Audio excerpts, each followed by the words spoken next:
Hey, my name's Ross. Today I'm coming from John chapter 7, verses 37 through 39.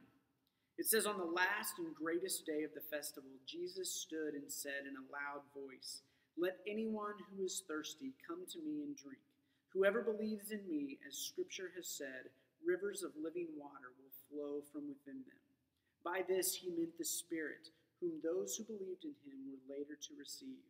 Up to that time, the Spirit had not been given, since Jesus had not yet been glorified." Well, right off the bat, I'm thinking of water and the metaphor that water plays. If you think about the globe, about 70% of the globe is covered in water. 70% of what makes us live is water. All of life is dependent on water. And within the Christian tradition, we believe that God created us in his image, and he made us dependent on this water. And so in John 7, verse 37, when he says, "Let anyone who is thirsty come and drink," one, he knew that people would be thirsty. Two, he has the word anyone. All, everyone. If you're thirsty, come to me and have a drink. Now, I don't know about you, but I've been a part of organizations where they try to sound inclusive, but what really goes on is they say you need to look and sound and think a certain way before you can be a full participant in the organization. But that's not what's being said in verse 37. It says, "Let anyone who is thirsty come and drink." There's no preconceived understanding that's necessary for their thirst to be quenched. There's no rightness. There's no check off the box with your political affiliation, your denominational affiliation. Are you male, female, gay, straight, slave, or free? None of that seems to matter.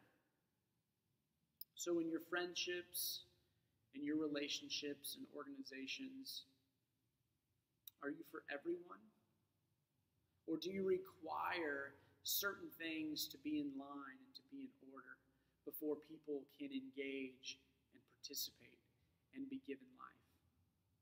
Next, moving on to verse 38, he talks about belief, that those that believe will have living water flowing from within them. Now, when I think of water, and especially flowing water, I think about dams and walls that sometimes we build to protect things. And if you know anything about flowing water, it's going somewhere and it will go places. It will breach those walls, and sometimes it can leave a path of destruction.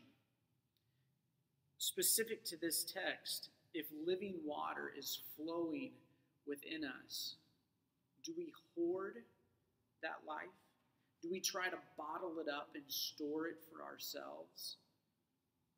And if we do that, what's the result? Or do we give it freely?